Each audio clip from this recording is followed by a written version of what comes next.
যি সময়ত আন ল'ৰা ছোৱালী সকলৰ দৰে পখিলা খেদি ফুৰিব লাগিছিল বা লগৰ সমনীয়াৰ সৈতে খেলা ধূলা অথবা নাচ গান কৰি উমলি ফুৰিব লাগিছিল, তেনেহেন এক বয়সতে বকলীয়াঘাটৰ ৰজাপথাৰ তিনিআলিৰ অঞ্চলৰ এগৰাকী ফুল কোমলীয়া ছোৱালী আজি কিন্তু খেলা ধূলা কৰি উমলি ফুৰিব পৰা অৱস্থাত নাই।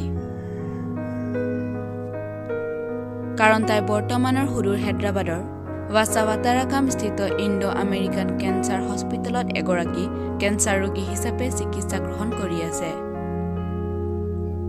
হয়, আজি আমি আপোনালোকক ক'বলৈ ওলাইছো কাৰ্বি আংলং জিলাৰ বকলীয়াঘাটৰ ৰজাপথাৰ তিনিআলি অঞ্চলৰ হোমেশ্বৰ বৰা আৰু গীতামণি শইকীয়াৰ দ্বিতীয় কন্যা সন্তান প্ৰাচী বৰাই বিগত এসপ্তাহ দিন ধৰি ৰক্তজনিত এক দুৰাৰোগ্য কাৰণত উক্ত হস্পিটেলখনত চিকিৎসাধীন হৈ থাকিবলগীয়া হৈছে।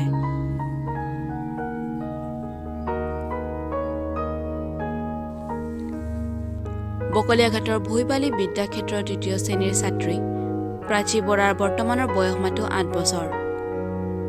চলিত বছৰৰ যোৱা ৬ আগষ্ট তাৰিখে প্ৰাচীক হায়দৰাবাদ স্থিত উক্ত হস্পিটেলখনত ভৰ্তি কৰোৱাৰ প্ৰথম অৱস্থাত গুৱাহাটী নগাঁৱৰ বিভিন্ন হস্পিটেললৈ উপযুক্ত চিকিৎসাৰ আশাৰে লৈ যোৱা হৈছিল যদিও বহুতো পৰীক্ষা নিৰীক্ষা কৰোৱাৰ পিছতো প্ৰাচীৰ দেহৰ ৰক্তজনিত কোনো ধৰণৰ বেমাৰ লক্ষণ ধৰা নপৰাৰ বাবে ইয়াৰ পৰৱৰ্তী পৰ্যায়ত হায়দৰাবাদৰ উক্ত হস্পিটেলখনত ভৰ্তি কৰোৱা হয়। উল্লেখযোগ্য যে নৃত্যগীত অথবা বিভিন্ন খেলা ধূলা আদি কোনো ক্ষেত্ৰতেই কেতিয়াও পিছ পৰি নোৰোৱা প্ৰাচী ৰজাপথাৰ অঞ্চলৰ সকলোৰে বাবে অতিকৈ মৰমৰ।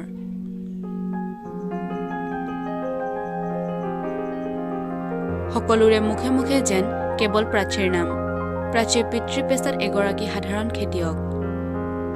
কোনো ধৰণৰ চৰকাৰী চাকৰি নথকা ২ কন্যা সন্তানৰ দুৰ্ভগীয়া পিতৃ মাতৃ ক্ৰমে হোমেশ্বৰ বৰা আৰু গীতামণি শইকীয়াই তেওঁলোকৰ কন্যা সন্তানটিৰ উপযুক্ত তথা সুচিকিৎসাৰ বাবে কোনো ধৰণৰ বাট বিচাৰি নোপোৱা হৈছে কিয়নো বৰ্তমান প্ৰাচীৰ চিকিৎসাৰ বাবদ তেওঁলোকৰ প্ৰয়োজন হৈ পৰিছে অধিক ধন।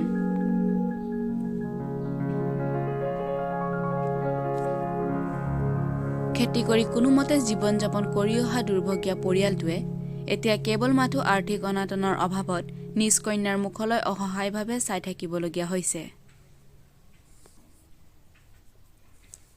365 নিউজ ইণ্ডিয়াৰ সাংবাদিকৰ সৈতে হোৱা এক টেলিফোনিক বাৰ্তাত প্ৰাচীৰ পিতৃ মাতৃয়ে তেওঁলোকৰ কন্যাৰ এই অৱস্থালৈ চাই কাৰ্বি আংলং স্বায়ত্তশাসিত পৰিষদৰ মুখ্য কাৰ্যবাহী সদস্য তুলিৰাম ৰংহাঙে যাতে অলপমান দয়া কৰি অসহায় হৈ পৰা এই দুৰ্ভগীয়া পৰিয়ালটিলৈ আৰ্থিক সহায়ৰ হাত আগবঢ়ায় আৰু লগতে কাৰ্বি আংলং জিলাখনৰ বিভিন্ন দল সংগঠনকে আদি কৰি সমূহ অসমবাসীলৈ অনুৰোধ জনায় যে তেওঁলোকৰ কন্যাক আৰোগ্য কৰি তোলাত সকলোৱে যেন কিছু পৰিমাণে হ'লেও সহায়ৰ হাত আগবঢ়ায় আৰু এই ক্ষেত্ৰত সকলোৰে সুবিধাৰ বাবে তলত উল্লেখ কৰা বেংকৰ একাউণ্ট নম্বৰ অথবা গুগল পে একাউণ্টত যোগাযোগ কৰিবলৈ বিনম্ৰভাৱে অনুৰোধ জনায়। প্ৰাচীৰ অসুখ আৰোগ্য কামনা কৰাৰ লগতে অসমবাসীৰ সকলোৰে আশীৰ্বাদ বিচাৰি ফুল কোমলীয়া ছোৱালীজনীক সুস্থ কৰি তোলাৰ স্বাৰ্থত অসমৰ মুখ্যমন্ত্ৰী ডক্টৰ হিমন্ত বিশ্ব শৰ্মা আৰু স্বাস্থ্যমন্ত্ৰী কেশৱ মহন্তলৈও প্ৰাচীৰ ককা আইতাৰ উপৰিও পৰিয়ালৰ বাকী সকল সদস্যৰ ফালৰ পৰাও কাটৰ অনুৰোধ জনোৱা হয়। ডিফুৰ পৰা অজিত গগৈৰ প্ৰতিবেদন 365 নিউজ ইণ্ডিয়া।